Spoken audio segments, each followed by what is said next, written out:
Good morning, everybody. Well, I guess good afternoon at this point. It is February 25th, 2022.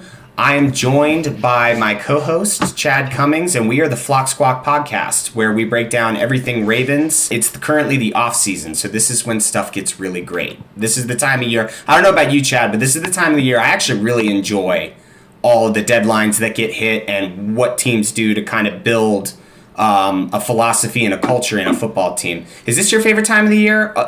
Or is the season? It's understandable. Yeah, you know what I mean? Well, obviously the start of the season is the favorite time of the year, but I can get very excited for this time of the year leading up to free agency and then the drafts, because this is where your team starts making moves and starts shaping your next season's team. So a lot of implications happen over these next 3 months. So very exciting times. I love this time of year. We're all 0-0. So the Ravens cap size, $10.17 million, and that's according to Jamison Hensley on ESPN. And we have a lot of decisions to make because we've got a lot of free agents. So when you compare it to other teams in our division, I mean, the Bengals have $60 million and we have 10. We're not over the cap.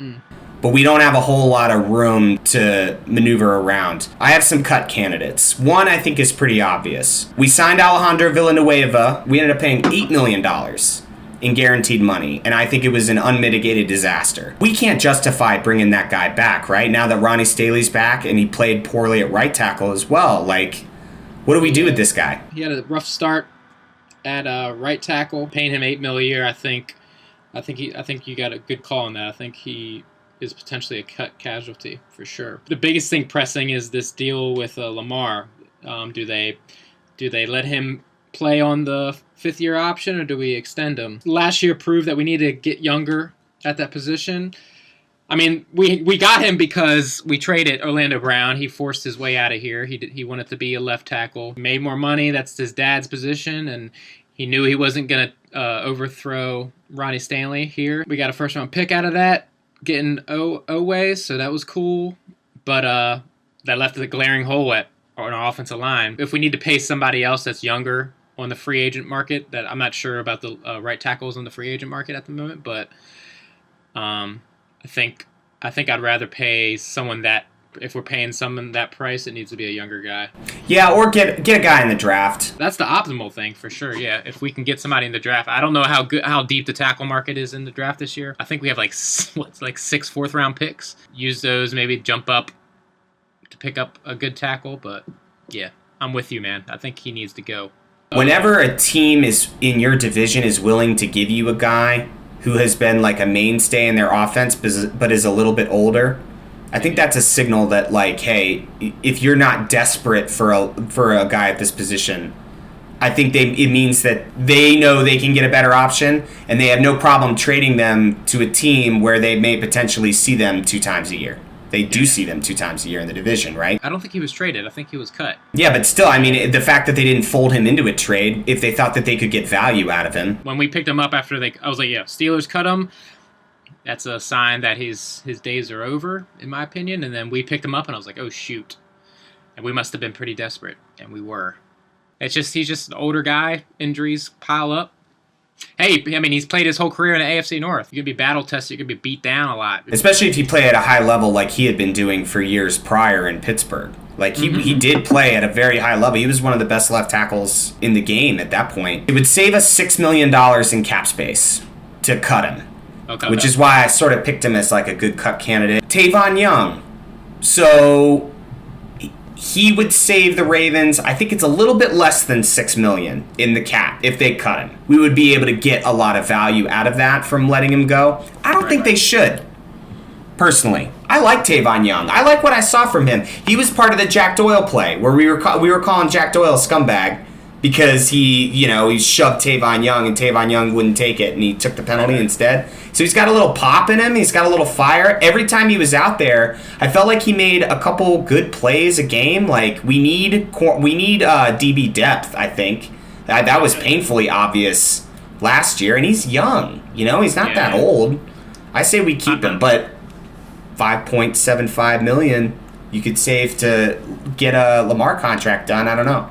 Yeah, he was one of the first extensions that Eric DeCosta did when he took the realm from Ozzie. And, Ozzie was known for, letting, homegrown talent test the free market before re-signing them. And we lost a lot of people like, Zadarius Smith, Pernell McPhee, Ryan Jensen. You can name a bunch of people that, left. Paul Kruger. When Eric DeCosta came in, he made a point that he wants to keep his young talent. And he had a great first 2 seasons. His rookie year was awesome. He was like a little pit bull as that slot corner. Eric DeCosta decided to take that leap of faith and extend him before he became a free agent, give him that money. It's a gamble. It works out for Trayvon because, he gets that guaranteed money. He if he wanted to play it out maybe a year or two, he might have got more on the market, but he gets that security. And then the Ravens pay more money up front, but they get a little discount because they're doing it a couple years early, and they're not going to lose that player. Unfortunately, this time it didn't work as well because Trayvon immediately got hurt that offseason, tore his ACL, and then I believe the second season after that he got hurt again. So he missed 2 back-to-back seasons, I believe. So this was his first year back from his back-to-back season missing after signing that deal. So it's kind of like a shitty situation where we paid him all that money. We didn't get any years out of him on it. He didn't stand out that much. Nah, probably not. I think other people around the league probably have no idea who Trayvon Young is. Yeah, I hope they do keep him. And you alluded to it. Look at our cornerback injury depth last year. I don't think we have the option of cutting Trayvon Young. Unless you go in the market and you get a guy, but that's not the priority that the Ravens have. No. Also, it's hard to judge some of these defensive guys because I don't know what they're going to look like in a Mike McDonald defense. I guess the big thing with this guy is he tries to scheme to not give up big plays. Could Trayvon Young help in that scheme? And we keep him around and keep him, as a veteran presence in the locker room at least? I don't know if we'll need it because we're going to bring other guys back who are veterans, but I don't know. Under $6 million, though, that's a lot of money. Yeah, but I say we keep him because he's a great talent.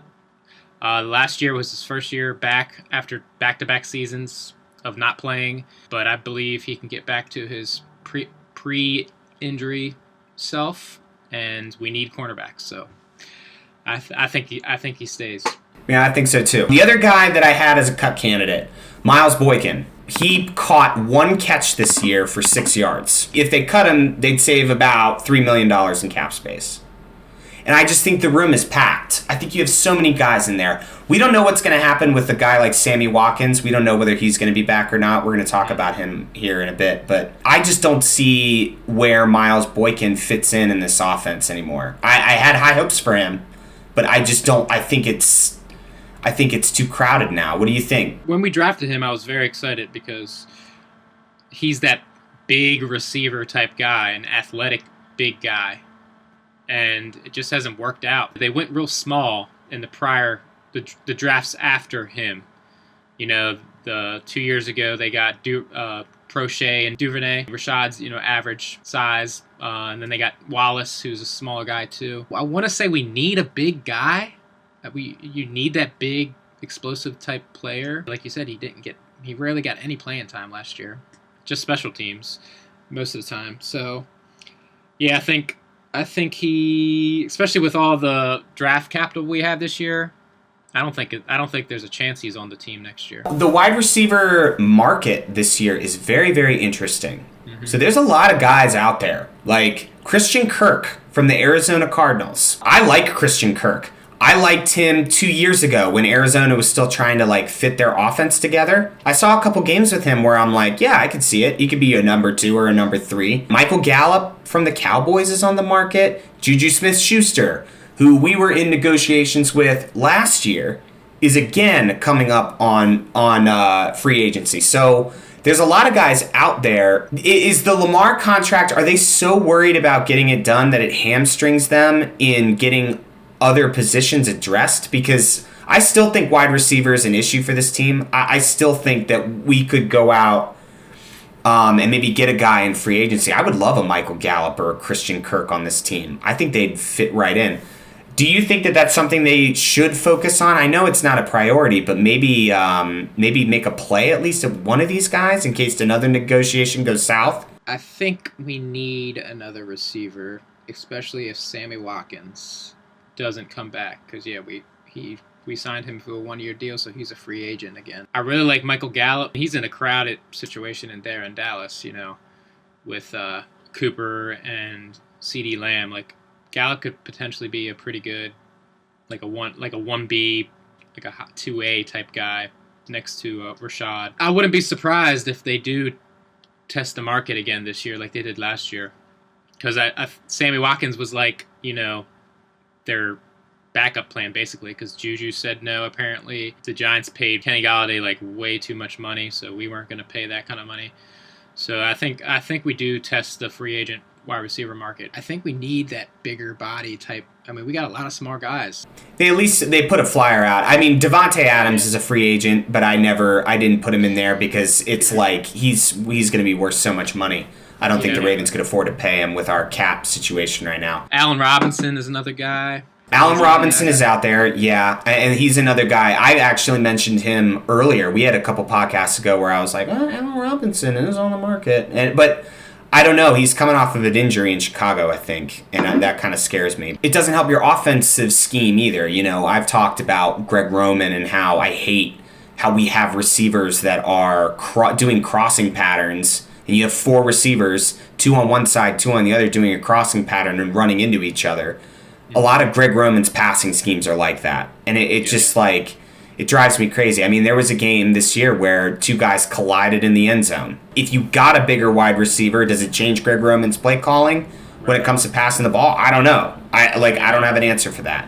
So I agree with you in the sense that we've got all these tiny, quote unquote, fast guys.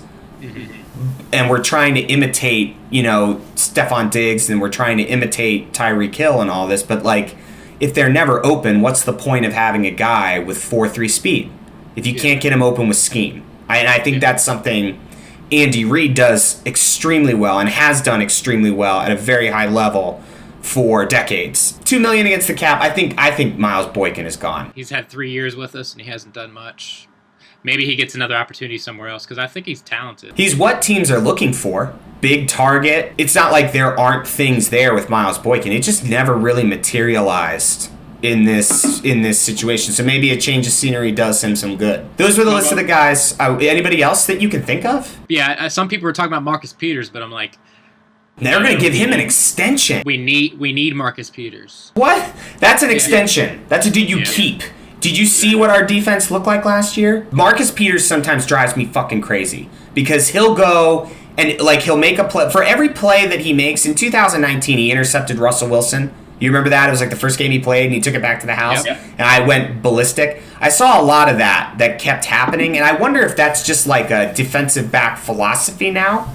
Because we saw it with Jalen Ramsey too, right? Jalen Ramsey committed to a lot of balls. Trayvon Diggs, if we talk about a guy who's like an extreme example of this, how many interceptions did Trayvon Diggs get this year? It was absurd.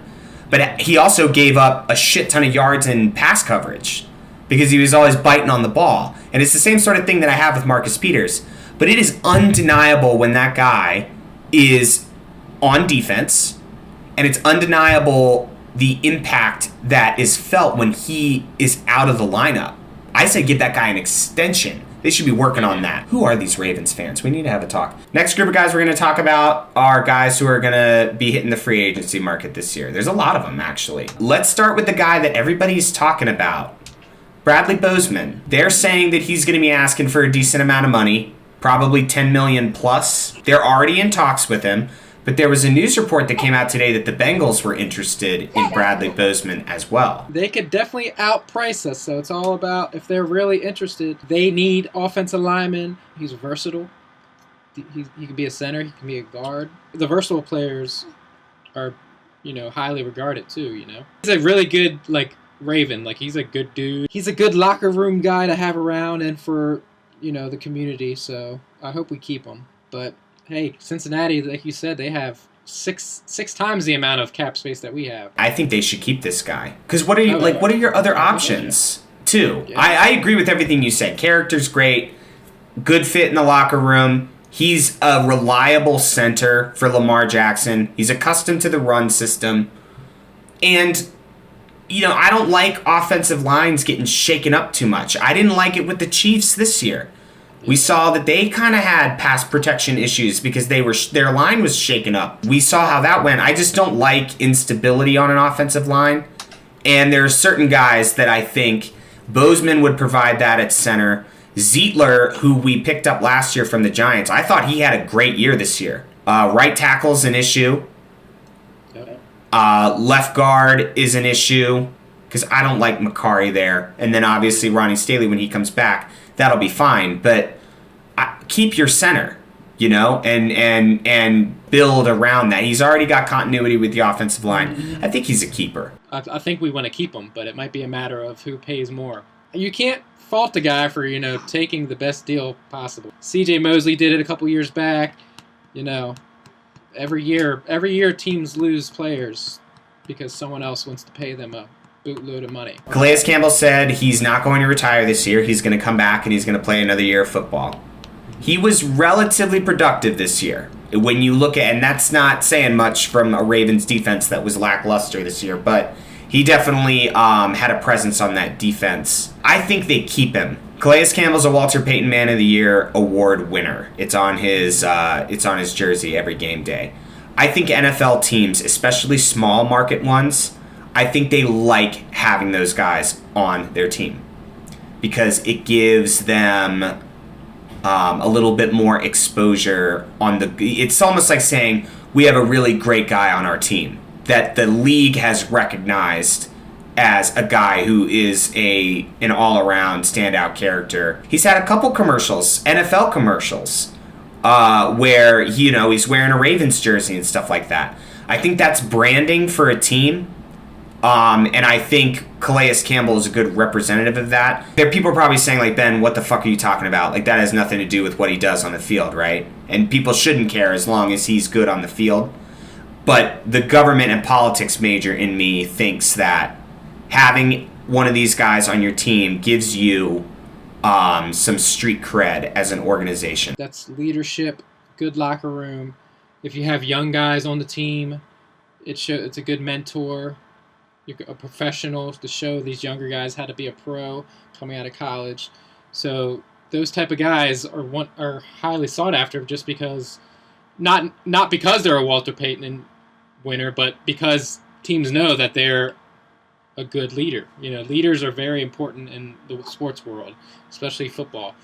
We had one of the best leaders ever in Ray Lewis, so we know it well. Do I think the Ravens make it a priority to sign him just because he's a Walter Payton Player of the Year? No, I don't think so. They're going to make the best football decision because we are a reputable organization when it comes to our players and coaching staff and like our ownership in general. So people like that are going to win those type of awards just because that's naturally who they are, and they're a great football player to boot. So is it a variable? Yes, but does it make it? Is Eric DeCosta going to make it a priority because of that? I don't think so. I think he's going to make it a priority because he thinks he can play ball more, and he can help this team win games. So, do I think he can help this team win games? I think so. He proved it in this. What is this? His 14th or 15th year? The biggest game he had was the Colts game where we came back. He had that blocked field goal. I hope we re-sign him. I have no idea if they will or not. I don't know if he's going to be too expensive or not. But with Brandon Williams, I know we're going to talk about him later. With him potentially being gone, like you said, you keep that leadership and you keep at least some of the continuity there. I would hate to see our whole defensive line gone. Wolf, he didn't play last year because of injury, but it would be nice to keep at least one of those three: Brandon Williams, Calais Campbell, and Wolf. And if I had to say who was more productive last year, Campbell was obviously more productive than Wolf because he didn't play. And then Brandon Williams was like an afterthought all year. Some games I was like, is he even playing today? Like, after many of years where he was like the run-stopping monster that he was, anytime he was not playing, a team could run all over us. But when he was playing, no one could run on us. Last year was just like, I don't know if he was dealing with an injury or something, but he was just like an afterthought. So I hope we keep Calais Campbell. He already said definitely that he's coming back for another year. So I think also, too, maybe there's a ring chase element with this, too. Calais Campbell's never won a Super Bowl. I think if he decides to stay with Baltimore, that would say a lot about what he thinks of this organization and where he could go. Because I imagine in the last year of your career, if you haven't won a Super Bowl yet, you're making it a priority if you are a free agent to go to a team that gives you the best shot to win, right? Yeah. I agree with everything that you said, by the way. I agree. The reason you become a Walter Payton Man of the Year award winner is because of all of these great qualities that you exhibit on and off the field. It's one of the most important awards that the NFL gives out. Because the NFL wants the brand that they have players that are not only good on the field, but they're great people as well. I like that he's coming back for another year. And we're going to talk about, like you said, we're going to talk about the defensive line. Like, I think a youth movement is coming on the defensive line for the Baltimore Ravens. Yeah. We got a lot of guys who are 32 and older. Not 30 and older. 32 and older. The guy we're going to talk about, first one, Brandon Williams. I think he's gone. I think maybe the Ravens try and keep him just because of all the things that you said, right? Like, previously he was just an absolutely dominant run stopper, but I think the issue with the Ravens is the passing game, getting better at defending against quarterbacks like Patrick Mahomes and Josh Allen and Joe Burrow, Deshaun Watson potentially, who knows? All these guys have been shredding the Ravens now for a couple of years, and it's time that we as a team put a stop to it collectively. And part of that is getting a younger pass rush. Brandon Williams is 33 years old. His numbers didn't blow me away. Like you said, there were games where I didn't even know he was playing. His last deal was huge. I remember the day that we re-signed him, and I was like, hell yeah, we need to keep him. It's crazy how fast things move in the NFL because now 3 years later, we don't need to keep him anymore. We got Metabikwe, we got Broderick Washington, we got these two younger guys that need to, we need to see what they can do. I'm really excited about Metabikwe getting more playing time. We also have Justin Ellis. He's an older guy too. I don't know, but he's going to be cheaper. And Calais Campbell, like we're saying, I'd rather keep Calais Campbell, even though he's older, but he was more productive. He can still mentor these younger guys. We got Metabikwe and Washington to step in. And I'm sure we'll address... with all the draft picks we get, we can address every single hole that we have. I think Brandon Williams is gone. He's going to... I'm sure he can get, more money somewhere else. We're going to go younger. Justin Houston. We signed him for this year. He's another guy on the defensive line that's old. We're talking, I think he's 33, 34 at this point. I enjoyed his addition on our team this year. I thought he was another guy that it seemed like he made a big play every single game. I was at least saying his name once, whether he was stopping the run or he was getting a sack or making a big play. That seems like a pick that Wink Martindale brought in. And if it was only for a year and there's a changing of the guard, I don't think Justin Houston is going to be a guy that sticks around next year, regardless of how productive I think he was. We were going to test it out to see how he would do. He was a big name in the past. He had a huge, I believe he played with the Texans or the Chiefs. Chiefs and Indy, yep. It's not like this was necessarily a bad pick. I just think it was sort of a one-year deal. Yeah, it was a last-minute signing because we were hurting for a pass rush. He might be a priority, especially with Tyus Bowser's injury in the last game. Who knows how early he can come back from his injury. And it's a shame because Tyus Bowser was, really stepping it up for us finally after 4 seasons after we picked him up, drafted him. We might have to, but I think we won't make that decision until after the draft to see what we can get. I think that's one of our biggest needs is, outside linebacker, pass rush. So we might need to keep him just because we need bodies there. Well, keep in mind, too, LJ Fort is coming back. Chris Board is going to come back. That's another, area. I hate to say this, but I feel like it's a quantity over quality sort of thing. We have all of these guys that, a game they'll make a good play, and you're like, oh, yeah, that guy's on the roster. But it's not a guy that's a staple. It seems like a rotating door for some of these guys. And I think that Justin Houston is one of those guys that's going to go through the rotating door. He was looking for another team to pick him up to give him a decent amount of money. I do think he had a good year. I think he could leverage that in free agency for another team. I just don't think it's with Baltimore. I don't know. Yeah. So, and with the Lamar Jackson contract coming up, you want as much equity available to you as possible. So you're a keeper, so you would want to keep him. I don't necessarily want to, but I think it's at this point, it's a need to keep him just because we don't have any other options. Ferguson is Tyus Bowser, season ended. I mean, he tore his Achilles right in the last game, so who knows when he's going to be available. You got Owe, who's played well, but it was in spurts. Like some of the year, he wasn't doing much, and then he missed the last 3 games with a foot injury. He's young. This is the outside linebacker pass rusher guys we have: Pernell McPhee, Tyus Bowser, Ferguson, Justin Houston, Owe. McPhee's old. He might be gone. Houston is the only starting caliber healthy guy we have currently on the roster. Pernell McPhee, we might as well talk about now. What more do you need to see? What more do you need to see from Pernell McPhee at this point? He's another guy who I think is over. I think he's 33, right? I wouldn't re-sign him again. I know he's had a long tenure with Baltimore in 2 different stints, but what more do you need to see from Pernell McPhee at this point to make a decision when you're up against the cap? Love Pernell McPhee. He won the Super Bowl with us. But he's just old, and he didn't play much. He played maybe 20% of the snaps. We need someone that can play a lot more and is a little bit younger and can get to the quarterback. I hope that's a big focus in free agency. The biggest focus needs to be there, in my opinion, on free agency and draft. Sean Elliott, he's been hurt a lot.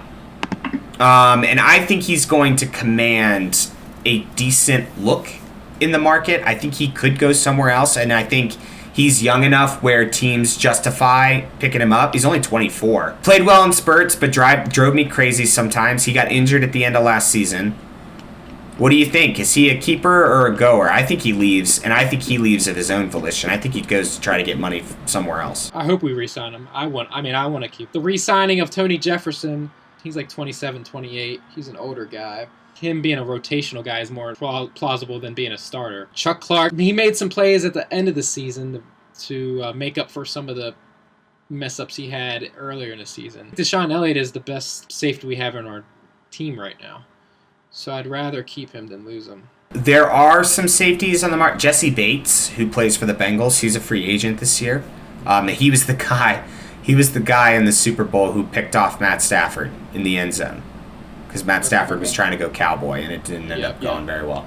He's a free agent. I think the Bengals may try to make it a priority to re-sign him, because he played lights out all year, actually, on that defense. So, but he's there. I mean, the Ravens can make a pitch for it.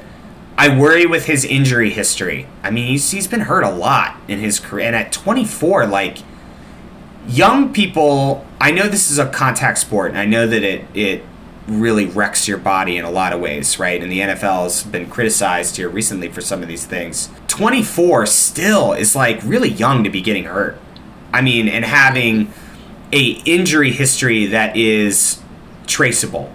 You know what I mean? Over the past 2 or 3 years. I don't know if you have the depth at safety to necessarily just let him hit the market. If he was gone, it wouldn't surprise me, because I think he's probably looking for another team. I don't know. His injury history really bothers me, man. At 24 years old and you've been hurt this much already, it doesn't bode well for the rest of your career. How are you going to do when you're 29? Jimmy Smith.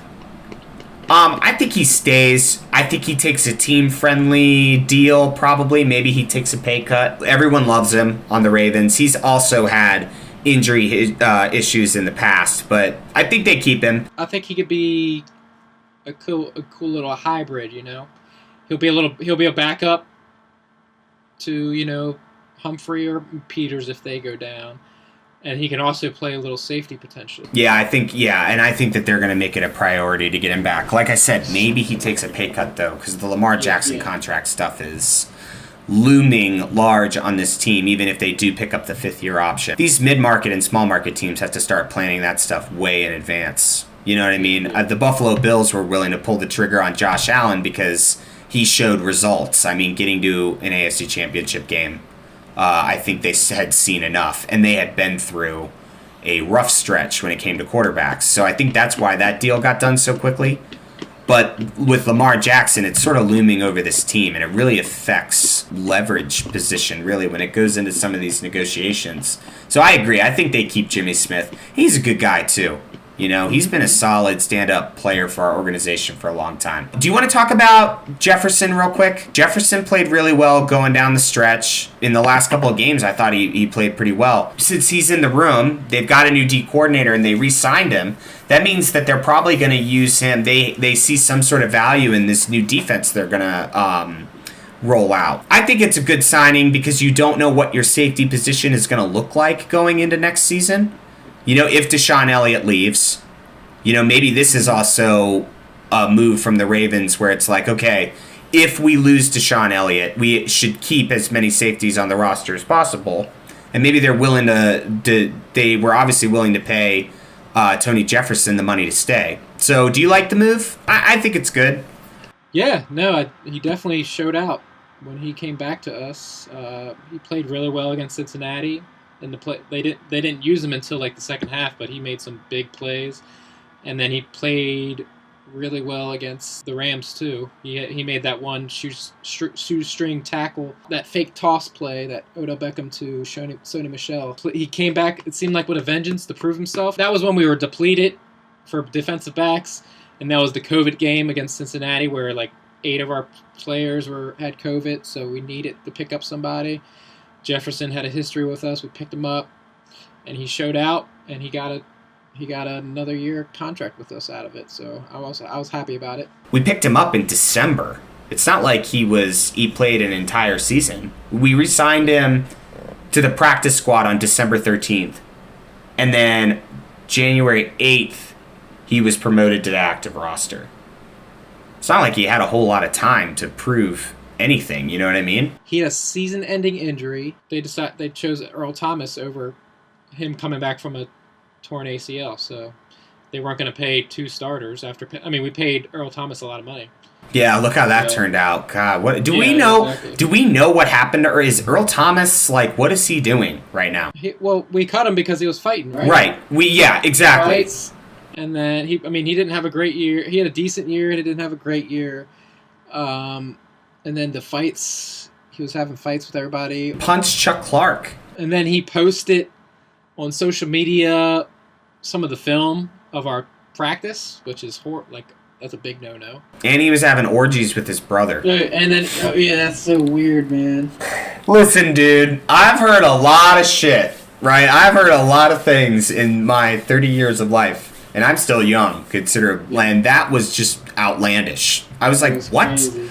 Excuse me? That's insane. That guy, that's why I asked, like, what is this guy doing now? Like, where is he? He's jobless. He hasn't had a job. We should keep eyes on that dude. Someone, not me or anybody else, but somebody should be keeping eyes on that dude. Somebody should, because he's off the fucking chain. Anyway, Tony Jefferson. Like I said, I don't think it's a bad re-sign. I think it's a good move to make. Different system. Maybe there's a bigger role for him in a Mike McDonald defense. You know, like I have no idea. So good for the Ravens. I think let's see. Let's just see how it plays out next year when we have a fully healthy team and you can actually see how a guy gels with everybody else. The next corner I'm going to talk about, Anthony Averitt. Yeah. I like Anthony Averitt. He's not going to be a Raven next year. I think he's shopping around. I think he thinks he can pick up a spot somewhere else. He got a lot of flack earlier in the season because he was stepping in for Marcus Peters and then Marlon Humphrey. He was getting targeted a lot, and it was working out at first. But I think he stepped up the plate and he played better later in the year. And he might have played himself out of Baltimore. I think it's because they're going to keep Trayvon Young, and he's just going to be too expensive. Yeah, because Anthony Averitt's going to ask for more money. He's an outside corner. He's an outside cornerback. We have 2 solid outside cornerbacks already. We have Trayvon Young in the slot. If we bring back Jimmy Smith, he's a hybrid, could play both roles. We have a couple young guys. Ingham Marshall, who's a third-year guy who's missed a lot of time with injury. Yeah, he's just going to be too expensive. Yeah, and it's not that he played. I actually thought, considering the circumstance he was put in, he didn't play that poorly. I mean, there were times where it was like, oh, geez, like Anthony Averitt looks like a backup player, but I don't know. I think he's going to probably try and get money somewhere else, and there's probably a team that, corners are like the most athletic guys on the field, so someone is going to want to pick up a corner somewhere. And Anthony Averitt would probably be a pretty good cheap candidate, right? Because they're only going to have a year of him starting to go off of, and maybe that helps with their negotiations, and they can get Anthony Averitt a little bit cheaper. But it'll be more money than Anthony Averitt's making with the Ravens, right? I mean, I think he's a candidate to be gone too. I just think he's out of there. Switch over to offense. We got some guys. Project Pat. They need him for the run game. They brought back that guy that we drafted. Did you see that? Ben Mason. Oh, Ben Mason. He's coming. They brought him back. He's a fullback, tight end, hybrid type guy. So I think we might not get Project Pat back. No way. Really? You think he's leaving? Dude, people could. He could be a starting caliber defensive lineman. No. 100. I'm not saying that other teams wouldn't be interested. Teams are definitely going to be interested in Pat Ricard, like 100%. Yeah. But I don't know. He's got such a unique role, like with the Ravens. Oh, I agree. And he gets a lot of hype. Like people he's got a nickname here. Mm-hmm. Come on, man. I think he's going to be too expensive. I mean, we have to pay Lamar, Oh, that'll be so sad. I hope not. I think he's useful in the run game. I'm not disagreeing with you. I think I want him to stay because he's a big part of our blocking scheme. He can, he's a great pass catcher. Yeah, he can catch. Yeah, the guy's awesome. He's amazing. But we can't have two of this. I mean, that's the reason why they drafted Ben Mason, because they knew this day was coming. If he didn't come back, we would have made it a priority to get him. But since New England didn't keep him on their team, he came back to us. So yeah, that's so sad. Okay, wow, you put me in that's a real downer. I was like, oh no, I thought that was like for sure the Ravens were going to be like, all right, yeah, we're going to bring this guy back. Okay, all right. So next guy, Sammy Watkins. He was injured for a lot of the season. I think he had less than 400 receiving yards. I wouldn't be mad if they kept him, but if he's too expensive, I think we got to look somewhere else. We got so many little guys, Right. And Sammy Watkins was bouncing around the league too. I mean, maybe this is just another stop on his journey of teams to keep playing for. You know what I mean? He got hurt. He was one of the better receivers for the Ravens in the beginning of the year when Rashad Bateman was hurt. I just don't know. I don't know. He also seemed like Justin Houston. He seemed like a 1 year and done kind of guy. And he's going to be bouncing around the league again if we can't pay him. Let's give a round of applause for the next two guys.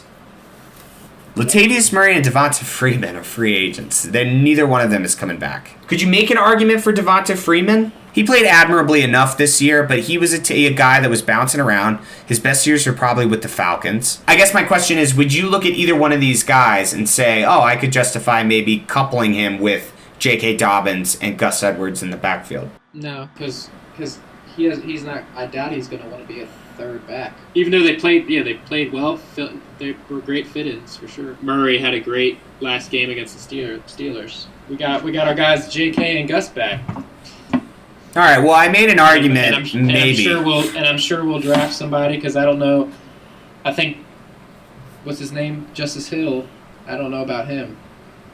No. Yeah, I know. He was a guy. Our third down. I think I think he might lose his job to a rookie potentially. I think he is too. Yeah. He. I never really got on board the Justice Hill train. Really. I did his rookie year. Yeah. It just because he was one of the fastest running backs in the draft. Crazy stats in college. Some guys get it and some guys don't. And with running back, your clock is a lot smaller than all the other positions. So you have to make an impact within your first couple of years, really, at running back, right? If you don't and you don't show pop, you're probably not. That's probably going to be it for you. Shout out to them, though, because they did help us out. Yeah, I mean, they did. I hope they get paid somewhere. Maybe they do. Mm-hmm. Maybe they do accept a backup spot somewhere. They put some good tape together. Yeah, right. I wouldn't be surprised if they get a job next year. Yeah, 100%. Let's talk about the franchise tag. Sure. We should not franchise tag anybody this year because it's too expensive. I saw some of these numbers for like none of them are worth it. Yeah, right. And there's no one that we are not one of those teams that has an issue with a guy, really. Like, we kind of know who's who in the zoo. We don't really have any question marks about anybody. I think it's too expensive, and I just don't think we have the cap room. And it's depressing. I think it's as simple as that. I don't think none of our free agents deserve it. If I had to pick anybody, Boseman would be. Yeah. I guess that's if they can't get a deal done, but I think they're going to get a deal done. I think they're committed to hammering that out because they don't want him going somewhere else. Is there any player that you see? I know you haven't gotten a chance to look, but is there any free agent that you'd want the Ravens to bring in? I have one, and that's Trent Brown. He plays for the Patriots. He was hurt last year for them. I saw his tape when he was with the Raiders, and I liked what I saw, so I would be interested in bringing him in. Is there any name that jumps out to you at any positions that you could think this would be, we have a play at this guy? Wide receiver is another one. Yeah, I would love Michael Gallup on this offense. And you're right, you forgot to mention with the Cowboys, Cedric Wilson played really well for the Cowboys too. They've got a lot of receivers there, and that would be an awesome. But is he tempted to go somewhere else? What I'm concerned about with the wide receivers is, for whatever reason, they don't want to play with Lamar Jackson. I don't think that's the truth, but enough. It's been circulated enough where I don't think the Ravens have ever gotten wide receiver right, really, besides Anquan Bolden. We just haven't had and if we do have those guys, they tend to be later on in their careers, right? Like Steve Smith Sr., his days, in Carolina are probably the things that are going to stand out the most. Though he did have a good stint with Baltimore. Mark Clayton had he had a couple good years, but obviously Torrey Smith is the biggest standout when it comes to wide receiver draft. But even he was, not really a number one, And he sought money elsewhere, too. After getting some Super Bowl cred, it's not like he wanted to stick around to be and that's nothing against Torrey Smith. Go get your money. But, drafting a guy, it's been a real miss for our organization. It seems like we hit every other position correctly except wide receiver. And I don't understand what that's about. And there's a lot of young guys available as free agents. DJ Shark, Michael Gallup, Juju Smith-Schuster. I think Michael Gallup would be a great fit for us. The top guys are going to be too expensive, like Devonta Adams, Godwin, Allen Robinson. Mike Williams, he's a big guy. I don't know. It's hard with not a whole lot of cap space. All right. Well, I guess that sort of wraps up this podcast. Those are the big free agent places. We got rid of a lot of people, Chad. If we were GMs, dude, motherfuckers would be out with picket signs saying hire. Well, we got 10, 11 picks, so we got picks to replace them all. So out of the 12, right, and out of the 12 free agents, beside I think two of the cuts, right, Villanueva and Boykin. Out of the free agents, it's I think I have 8 out of the 12. We should get rid of it and start over. Yeah, the big takeaways is the defensive line needs to get younger, and the offensive line needs to get better. Yeah. And I think if we address that in the offseason, we've got a good shot at being very competitive. So I guess we'll see. Next week we'll do a podcast with any news that we hear on the Ravens side. If any stories develop, we'll talk about that as well. Chad, it was a pleasure as always. Asher, you can't hear me right now, but you were wonderful as the third co-host and permanent co-host. Thank you so much for listening on Squawk. We're using a new platform, so who knows how this is going to look when we're done editing it, but I've heard a lot of good things about Riverside, and I'm excited to get it started. Chad, thank you for coming on today. You have anything to say for the people before we leave? Oh, no, just, hey, have a good day, and count your blessings. There's a lot of crazy shit going on in the world. Hey, yeah, let's talk about that real quick, because I am not I have a degree in government politics, but I am not a geopolitical guy too much. I don't think you need to be to realize that what's going on in the Ukraine is pretty horrendous for all people involved.